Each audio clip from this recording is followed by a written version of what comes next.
Allora, eccoci rientrati in studio, ultimo scampolo della nostra trasmissione, di questa parte dedicata alla sanità del Veneto. Allora, volevo introdurre un altro capitolo, ed è quello del turismo sanitario. Il turismo sanitario, che è una parte sicuramente interessante e importante, perché l'eccellenza veneta ovviamente deve essere, come dire, sostenuta e deve avere la possibilità anche di essere pubblicizzata per attirare, chiamiamoli così, malati da altre regioni. Allora, proprio in questi giorni è stato pubblicato un dossier che riepiloga un po' quella che è la situazione del turismo sanitario. Allora, vediamo, per quanto riguarda il Veneto, abbiamo preparato delle slide, vediamo se la regia riesce a ce le propone. Allora vediamo, eccolo qua. Allora, i malati che sono curati meglio, che vengono da altre regioni, qui vengono conteggiati milioni di euro, cioè le altre regioni poi pagano al Servizio Sanitario Veneto, alla Regione, il costo delle prestazioni, e in questo caso abbiamo la Lombardia che è al primo posto con 73 milioni di euro, poi l'Emilia Romagna 57, Friuli Venezia Giulia e Trentino, dunque sono le quattro regioni confinanti, e poi abbiamo la Sicilia e la Campania con 20,8 milioni di euro. Ma vediamo anche quello che è il turismo che arriva, sanitario, chiamiamolo così, che arriva dall'estero, no? Allora, la Germania 2 milioni e 700 mila euro, la Romania 2,1, Belgio 1,3, Francia 1,3, ecco, vediamo che qui sono i tedeschi che sono più interessati, diciamo, alla nostra sanità. Il bilancio è positivo, vediamo qui i conti, il saldo è attivo per 173 milioni di euro. Non è così per tutte. I debiti vuol dire che c'è la mobilità passiva, certo, e cioè che ci sono persone dal Veneto che vanno in altre regioni. Certo, questi qui sono i crediti. Tanto per spiegare crediti e debiti cosa sono. Certo, i crediti è la sommatoria, diciamo, di tutti quelli che sono venuti a curarsi da noi. Ecco, questo saldo non è attivo per tutte le regioni, quindi anche a livello nazionale poi ci sono delle regioni che sono in passivo. Ecco, una cosa importante chiaramente per poter attirare tra virgolette pazienti, clienti in nostra regione, dobbiamo avere anche le strutture ed essere, come dire, preparati con i medici. Vedo che Avruscio ride. Sì, no, perché il turismo sanitario è una cosa, allora il Veneto, Padova poi in particolare, perché insomma per la sua storia, per quello che significa, è a confronto con il mondo, con l'Europa, non può essere confrontata proprio come struttura con altre strutture del Veneto, insomma ha un respiro che è sicuramente almeno europeo. Allora bisognerebbe capire che se c'è per esempio un paziente russo che vuole farsi un trapianto, lasciamo stare, ma vuole farsi un intervento al cuore, no? Nella nostra cardiochirurgia, che è una fra le eccellenze che abbiamo, ma anche tante altre, e allora questo paziente prima deve chiamare o la sua segretaria o qualcuno deve chiamare, qualcuno che risponde in inglese magari, perché insomma, no? Allora poi dovrebbe essere anche sistemata a livello burocratico di come fare per essere visto magari o con un pacchetto di prestazioni oppure privatamente, ma noi abbiamo nell'azienda ospedaliera pochissimi posti per la libera professione che sono occupati poi da persone che magari non sono poi in libera professione, cioè c'è veramente un gap, noi non siamo preparati ancora ad accogliere questo turismo, cioè non abbiamo una preparazione culturale, burocratica, eccetera, perché ripeto, io faccio soltanto un esempio, e chi risponde al centralino voglio dire non sa neanche l'inglese, cioè dovremmo avere una preparazione in questo senso, non l'abbiamo, altri ce l'hanno all'estero, tanto è vero che insomma preparano tutto il pacchetto, se tu vai a operarti in un posto ti offriamo l'hotel per te, per i tuoi parenti, l'assistenza, il trasporto e tutto il resto, sono cose che paghi, per carità, però no? Da noi facciamo fatica, insomma, per il posto, no? Per telefonare al CUP e trovare la linea, voglio dire, molto spesso, no? E allora dobbiamo prepararci anche su questo ambito, dobbiamo veramente, se siamo all'altezza, a parte la logistica, perché avremo questo nuovo policlinico, infatti però dovremo attrezzarlo e dobbiamo pensare che il presente non è il futuro, e se noi vogliamo veramente essere europei, altrimenti ci accontentiamo di essere un po' ancora provinciali da questo punto, nonostante abbiamo le professionalità che sono invidiate da tutto il mondo, cioè non manca in ospedale l'eccellenza, però manca tutto l'intorno per favorirti, non abbiamo la cultura, la preparazione. Oggi come oggi, se tu fai la libera professione sei guardato come un criminale, come qualcuno che ruba qualcosa, non come un'opportunità che un paziente possa sceglierti e possa... ci sono tanti ostacoli a fare queste cose che, insomma, guardi, basta telefonare e dire voglio, non so, essere ricoverato privatamente, ricoverato, cioè, non se ne parla. Brevemente, intanto il termine turismo sanitario io lo digerisco sempre malvolentieri, perché nessuno viene in un ospedale per fare turismo, quindi è una forma per definire la mobilità. Avete visto che c'è una mobilità forte per esempio da parte della Lombardia, ma perché? Perché abbiamo Verona, sia il polo pubblico che il polo privato, Negrara e Pedersoli, che sono un bacino attrattivo, un punto attrattivo molto importante. Avete visto che ci sono anche 261 milioni di cifre di debito di persone che vanno in altre regioni, perché quello che si diceva prima, l'iperspecializzazione, il Rizzoli di Bologna è un punto di riferimento per chi ha determinati problemi, ma anche ancora per l'oncologia, Pordenone ha una serie chiaramente di richiami. Anche a proposito, vediamo i dati anche del calo dei malati oncologici, abbiamo una slide. Volevo fare un'altra osservazione. I posti letto per chi proviene da extraregione sono circa 600 nel Veneto e sono stati distribuiti nelle schede, c'è anche la distribuzione dei posti letto per chi proviene da extraregione. Ecco, questa scelta è una delle critiche che vengono fatte, è che questa volta sono stati premiati in particolare le strutture private. Rispetto anche ai colossi, le due aziende di Padova e Verona, mentre nelle schede 2013 abbiamo che Padova e Verona hanno 120 posti letto cada una per provenienti da fuori regione, questa volta invece sono 30 da una parte e 30 dall'altra, il resto sono da definire appunto nelle strutture private, perché c'è probabilmente Negrara ad esempio nella medicina nucleare non ha la capacità di fare investimenti e quindi diventare attrattivi con tempi sicuramente più rapidi rispetto alla struttura pubblica. Però ecco, anche questo deve far capire come c'è un'evoluzione all'interno della sanità e bisogna essere pronti a dare questa risposta, perché noi diventiamo attrattivi dagli altri paesi se riusciamo appunto ad essere punti di riferimento in termini di eccellenza, nelle strutture, negli investimenti anche strumentali, perché vai alla ricerca sempre più dell'intervento meno invasivo, più rapido possibile, più preciso e che ti rimetta in sesto subito, magari anche la riabilitazione. Per esempio a Padova avremo un'occasione eccezionale da sviluppare, se hai l'intervento in azienda ospedaliera policlinico a livello eccezionale, anche il trapianto, oppure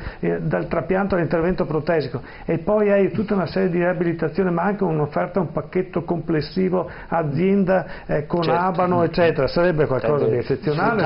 Allora sì, metti assieme e valorizzi le grandi opportunità che ti offre appunto una regione come il Veneto, no? Anche perché in questo discorso, tra virgolette, giustamente dico anche io, il turismo sanitario, quando il paziente russo viene per un intervento importante, però poi deve ritornare a casa sua dopo anche la riabilitazione e tutto il resto, quindi è tutto un pacchetto che deve muoversi, non è soltanto l'ospedale in sé ma anche tutto l'intorno.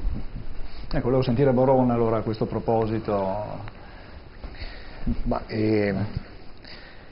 È riconosciuto insomma che l'attrattività oltretutto di quel incoming diciamo positivo in fattore economico diciamo ingresso di pazienti che vengono da fuori regione, il 50% lo fa Padova.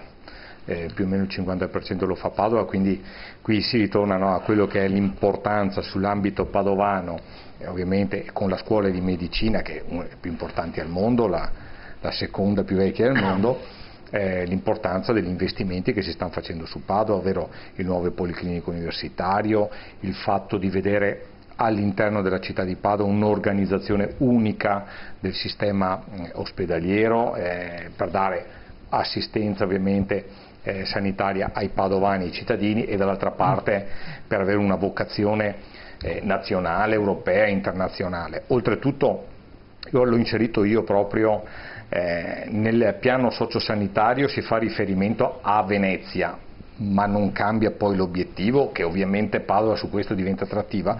Il capitolo del turismo sanitario, proprio scritto così, dentro il piano sociosanitario, l'ho inserito io. E l'ho inserito io ascoltando una storia che mi ha raccontato in maniera semplicissima un professore che adesso è andato in pensione, che era qui in azienda ospedaliera, un grande reumatologo, insomma, dove lui mi raccontava che avendo questa conoscenza su Venezia era stato avvisato da un noto albergatore veneziano della presenza di questo illustre, ovviamente importante cittadino americano che aveva questo problema e doveva intervenire per curarlo. Questo cittadino, questo turista americano si è trovato talmente bene che ha chiesto, perché sappiamo come funziona in America, ci sono le assicurazioni sanitarie, ha chiesto ovviamente di venirsi a curare in Italia e precisamente da lui a Venezia, e la sua assicurazione, loro non pongono limiti territoriali, pongono solo un limite che è quello della recensione, quindi della capacità e della professionalità riconosciuta a livello di recensione del medico, del professionista, del professore che cura. Ovviamente lui, essendo un luminare con recensione a livello internazionale, quando l'ha presentato la sua assicurazione ha detto ok, ha dato il via libera, è venuto a Venezia. Quindi anche la combinazione del fatto di una grande scuola di medicina, di grandissimi professionisti, del fatto che abbiamo città attrattive turisticamente parlando come Venezia, come Padova, come Verona, che attraggono anche per altri motivi qui in Veneto turisti da tutto il mondo, è importante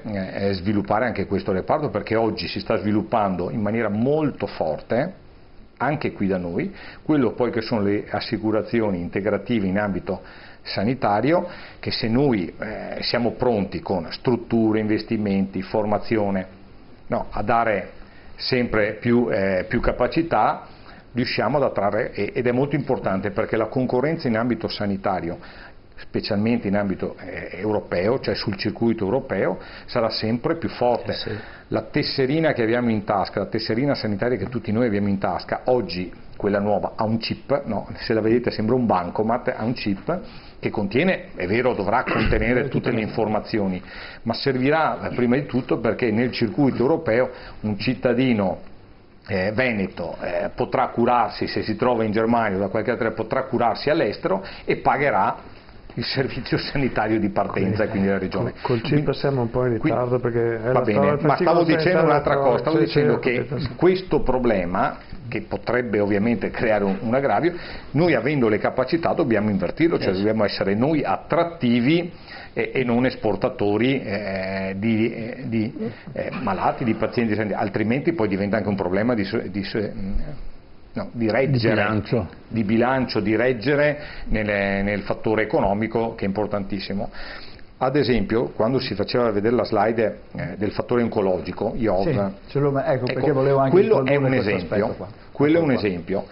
Lo IOV, che è un istituto di ricerca importantissimo, riconosciuto, prende premi e finanziamenti in ambito ministeriale ogni anno per la sua importanza, a Padova è ovviamente piccolo. Quando noi abbiamo un calo di malati lì, non è il dato che è un calo di malati oncologici magari, il problema è che molto probabilmente esportiamo, ed è una della maggior parte di quella quota sanitaria di debito sanitario che abbiamo, e esportiamo dove? Andiamo verso Lombardia e soprattutto verso il Friuli, ad Aviano, dove c'è un centro importantissimo. Quando si è scelto di fare la delivery, quindi di raddoppiare lo IOV su Castelfranco, che era l'ospedale più vicino territorialmente più veloce territorialmente da raggiungere su Padova, e ovviamente aveva la struttura in grado di accogliere l'ampliamento dello IOV. Si è fatto proprio per questo, per cercare di contenere quel debito e quindi di contenere il paziente oncologico che, se va allo IOV e gli dicono che ha 6 mesi di attesa, 3 mesi di attesa, 4 mesi di attesa, si guarda da un'altra parte, perché pensate voi, quando una persona si sente dire che ha un problema oncologico, la prima cosa che fa non è aspettare neanche una settimana, neanche 2 giorni, ma è quello di andare dove gli danno il servizio più veloce possibile. A Padova avevamo solo 120 posti letto, ovviamente un'offerta piccola per gli spazi, per la capacità degli spazi che è ridotta. C'è stato questo potenziamento da una parte su Castelfranco. Oggi, con le nuove schede, una parte ambulatoriale su Portogruaro, perché è il confine con Aviano, per cercare di contenere anche, no, nella prima fase del paziente oncologico, per poi magari spingerlo verso Padova e verso Castelfranco, con l'obiettivo che è scritto nella delibera. Lo dico perché pochi si leggono la delibera e si leggono l'introduzione, il capitolo introduttivo della delibera che ha fatto partire Castelfranco, dove c'è scritto chiaramente che lo IOV è uno, è lo IOV di Padova, che Castelfranco è un'espansione e che quando Padova avrà le possibilità strutturali per consentire il suo ampliamento non c'è nessuna limitazione. Domani mattina, con l'avvento di Padova Est e quindi con la possibilità di aprire nuovi spazi su Padova, lo IOV di Padova potrà fare 150, 200, cioè potrà ampliare la sua offerta di posti letto e anche la sua offerta di specializzazioni. E per questo a Castelfranco si protesta alla grande, perché per Castelfranco cosa sta succedendo? Potenziamento a Castelfranco dello IOV. Adesso ci sono 160 posti letto allo IOV di Castelfranco e adesso non ricordo se 13-14 a Picarità, ma soprattutto la parte chirurgica è stata fortemente potenziata e differenziata proprio per questo percorso di iperspecializzazione che dobbiamo portare avanti. Ma all'interno dell'ospedale di Castelfranco c'è la parte chirurgica e la parte dei servizi legati allo IOV e la parte dell'ospedale generalista, e a Castelfranco sono preoccupati, e lo saranno ancora di più dopo che hanno sentito Boron stasera, perché se lo IOV dovesse ritornare a Padova e l'ospedale generale viene ridotto ai minimi termini, si trovano senza IOV e senza ospedale generale. Corretto, e questa è la preoccupazione di Castelfranco, per cui sta esplodendo tutto a Castelfranco. Scusa, perché bisogna dare informazioni corrette a chi ci ascolta, non credo stiamo facendo una serata politica, di diatriba politica, ma di spiegazione, di informazione a chi ci ascolta. Allora, a parte che io potrei, se la metto nel contesto dell'opposizione, potrei dire allora è la comprova, perché siccome da una parte ci dite che depotenziamo Padova e che va via Padova, e dall'altra parte ci dite che hanno paura a Castelfranco e torni tutto a Padova, quindi dove sta la verità? Allora che Padova non si depotenzia. Bene, punto primo. Ma non è quello che ho detto, io ho detto un'altra cosa. Io ho detto che di fronte al fatto che il problema oncologico c'è, è vigente ed aumenta, delle varie problematiche oncologiche, e di fronte al fatto che, non avendo un'offerta sufficiente da poter dare ai pazienti, ai cittadini veneti, tanto che c'è una fuga verso altre regioni, si è deciso di dare più offerte, quindi aprire Castelfranco.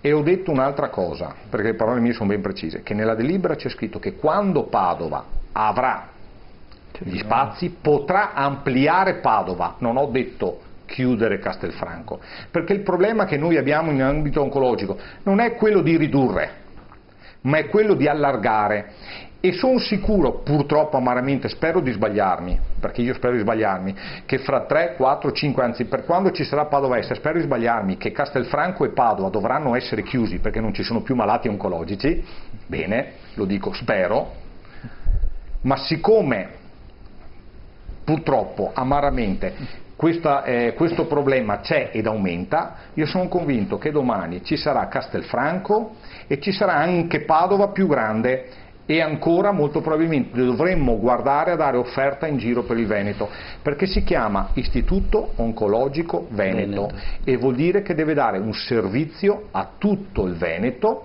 trovando anche dislocazioni territoriali per far sì che magari dalla parte della parte occidentale del Veneto non si vada verso la Lombardia e dalla parte orientale del Veneto non si vada verso il Friuli. Comunque 50 Veneto... milioni di euro sono malati oncologici veneti che vanno verso Aviano. Nel Veneto c'è il ROV, che vuol dire Rete Oncologica Veneta, e quindi hub e spoke, ci sono diversi servizi di oncologia in modo Però tale se noi che ci abbiamo sia... la rete oncologica che Sì. dà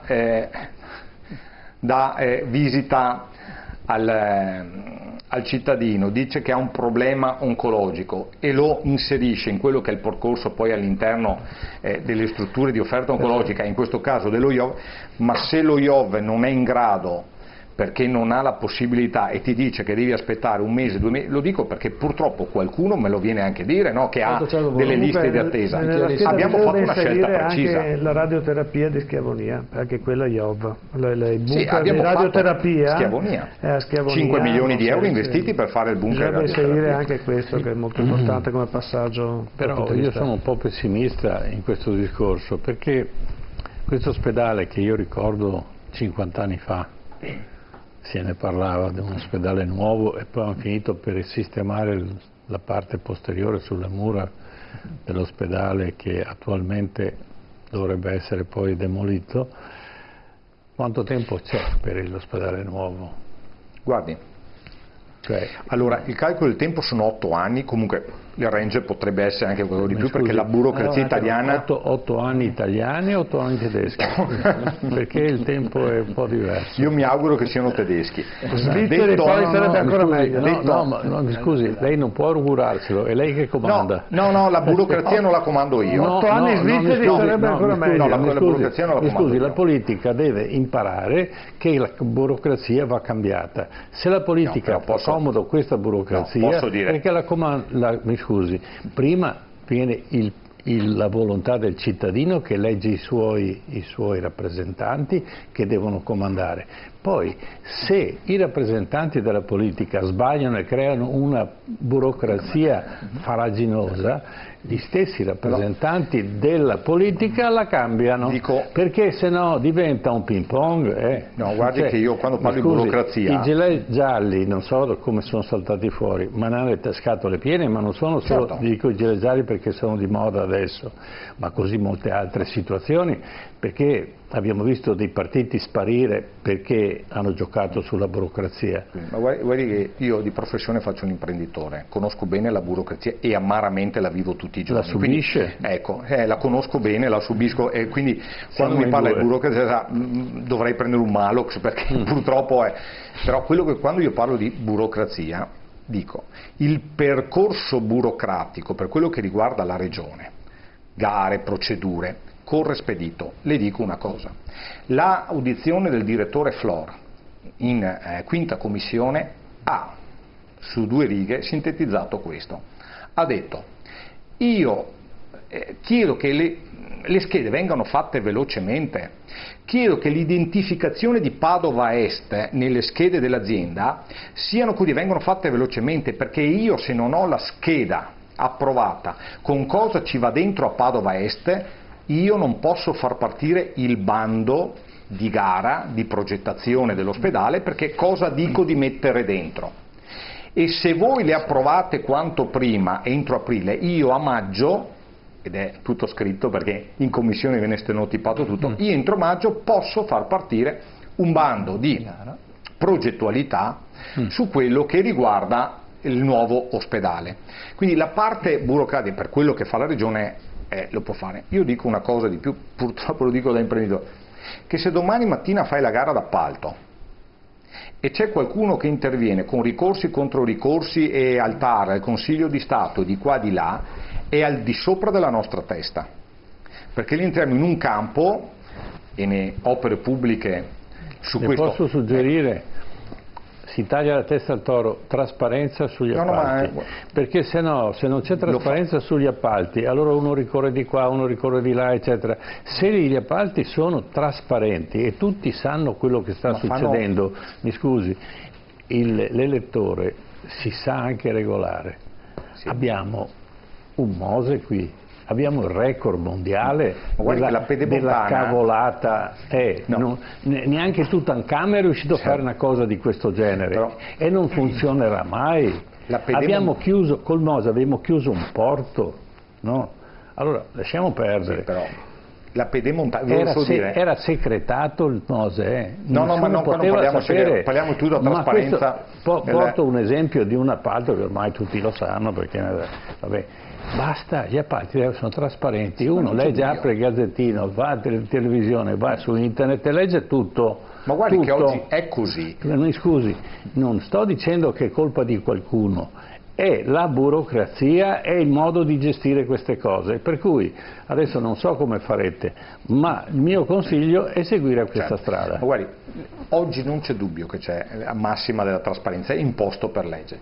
È una cosa diversa, se lei prende la pedemontana, la pedemontana è iniziata dopo anni, perché nel frattempo chi aveva perso, perché non è detto che non si aggiudichi una gara, la gara la puoi anche aggiudicare, ma se chi ha perso tenta la sorte per cercare di mettere in difficoltà, ma per 1000 motivi, tramite i ricorsi al tribunale, ed è successo sulla pedemontana, perché la pedemontana, che tutti parlano, è stata aggiudicata e assegnata tramite sentenza del tribunale. Lì era un project, però, quindi c'erano problemi di sempre una gara d'appalto, purtroppo, siccome lo vivo, siccome il tema lo conosco bene perché ci vivo in mezzo, cioè, il problema è che quando tu trovi qualcuno, perché succedeva così, io mi auguro che succeda sempre meno, ma che il metodo dei ricorsi è un metodo non per aver ragione, ma per ostacolare. Ma per ostacolare. Se l'appalto è fatto bene, si pongono dei termini precisi. Guardi, io sono d'accordo con lei, basta che il TAR e il Consiglio di Stato, su certi temi, prendano anche l'onere e l'impegno, di dare sentenze veloci. Si fa presto, Sì, certo. Fa il ricorso, si incamera il ricorso, si sentenzia, ma se poi le sentenze te le trascrivono dopo un anno, sicuramente una parte appunto legata a eventuali ricorsi eccetera, ma appunto se l'appalto è fatto bene, massima trasparenza eccetera, fatti bene. È chiaro che è un appalto a livello europeo, adesso però il problema è un altro, c'è stato un accordo di programma tra Regione e Comune di Padova, il Comune di Padova ha ceduto le aree alla Regione dove poter appunto costruire e realizzare il nuovo polo di Padova Est, il policlinico a vocazione universitaria, e non c'è il progetto, non c'è ancora la variante urbanistica e piccolo particolare non skei si dice nella nostra regione, e quindi siccome il valore e l'importo è circa 700 milioni bisogna trovare una soluzione anche su questo. Mi dicono che potrebbe esserci la BEI, potrebbe esserci l'INAIL che dà determinati fondi eccetera, però in questo momento abbiamo anche questo percorso da disegnare compiutamente, appunto mi auguro sia più veloce possibile, perché un conto è parti con il bando, un conto è tutto ciò che serve prima ad arrivare al bando, che vuol dire progetto, questo ti dà la possibilità di fare la variante urbanistica, e la variante urbanistica però dopo tutto quanto va avanti fai il bando per costruire il nuovo ospedale, se hai 700 milioni per fare il bando, probabilmente inizialmente ne serviranno 500-550, però è una cifra importante che in questo momento non abbiamo, ed è su questo. È chiaro che poi questo condiziona anche i percorsi, perché è giusto quello che si sta dicendo, l'integrazione, la costruzione del polo di Padova Est e la riqualificazione del Giustinianeo, perché le schede disegnano il futuro da questo punto di vista.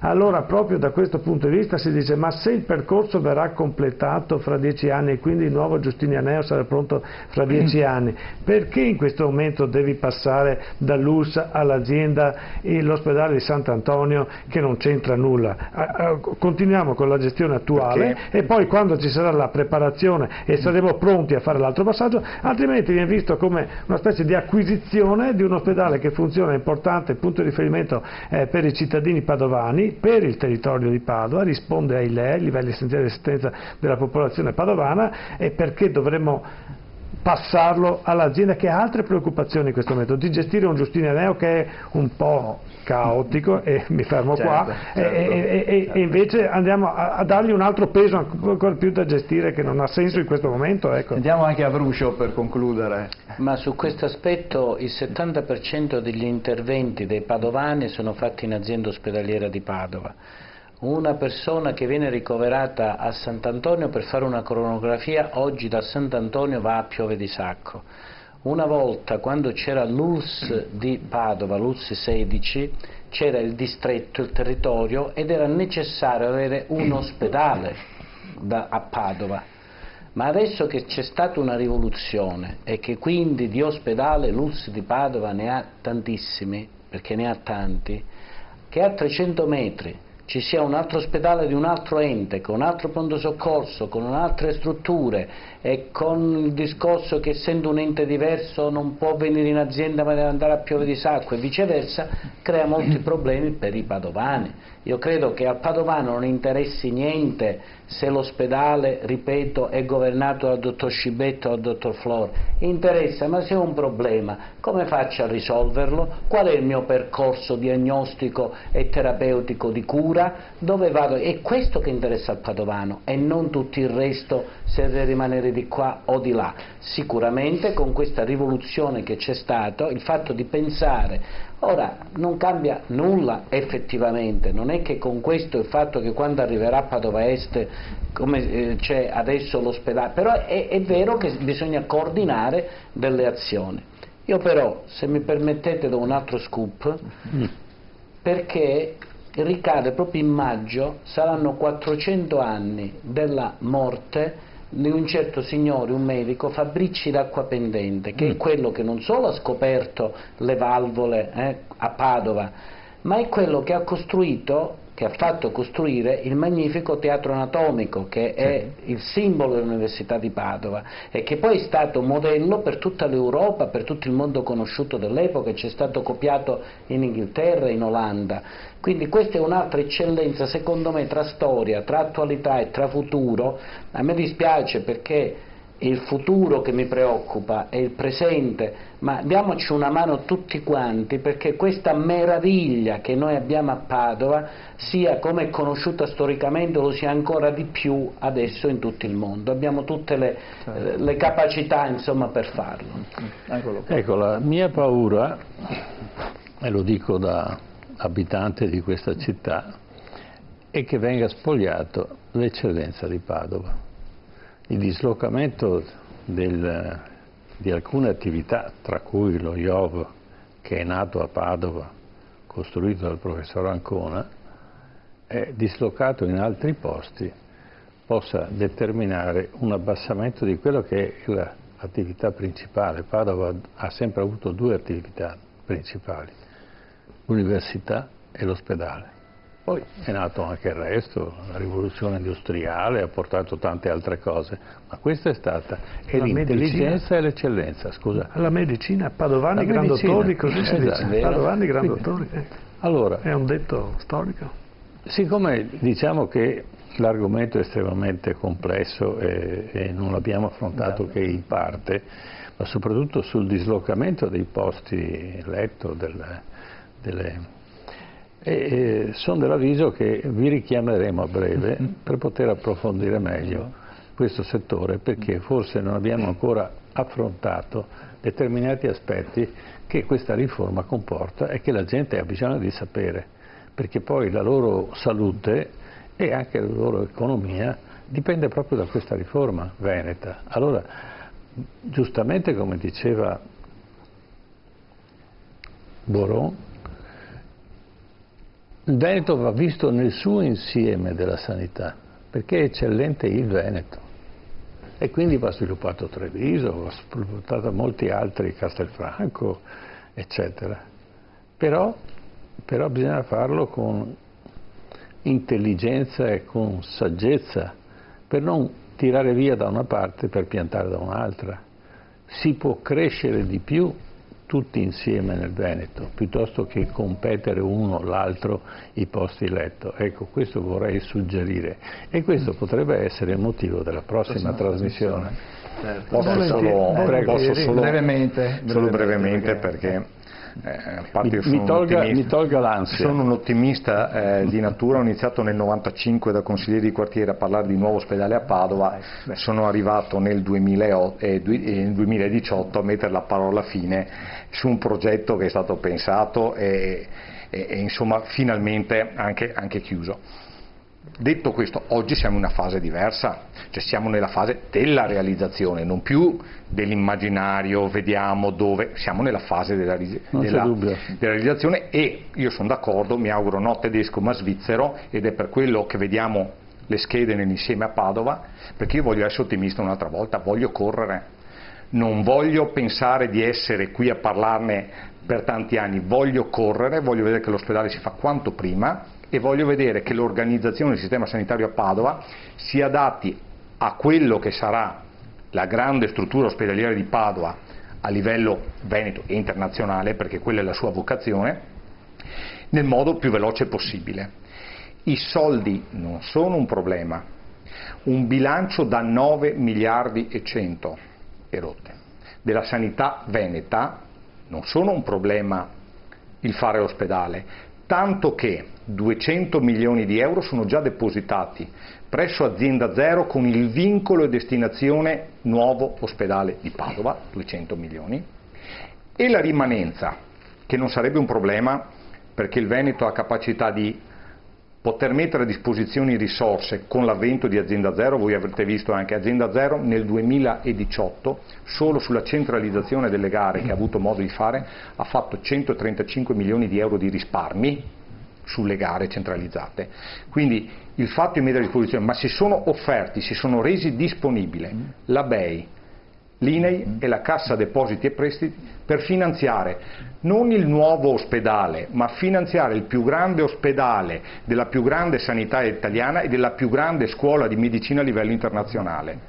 Questo è garanzia del finanziamento. Allora, sospendiamo questo tema temporaneamente, lo riprendiamo a breve, perché credo che sarà necessario approfondire meglio, per esempio un caso, perché diminuire i posti letto ad Abano, no? E questo mi lascia terrorizzato. Ecco, ma diciamo non partiamo di nuovo, ormai il tempo fugge, abbiamo un ospite a proposito di cancro, di inquinamento dell'area del Vicentino, che è molto serio e molto preoccupante, e di conseguenza parleremo anche di questo, e successivamente parliamo del sonno. Certo, allora adesso innanzitutto ringrazio Fabrizio Boron, Claudio Sinigaglia, grazie a voi, buonasera, di essere stato con noi, di essere stati con noi. Adesso un breve break pubblicitario e poi la nostra rubrica del Memento, in cui appunto parleremo di una questione piuttosto scottante nel Vicentino, a Rosà in particolare. A tra poco.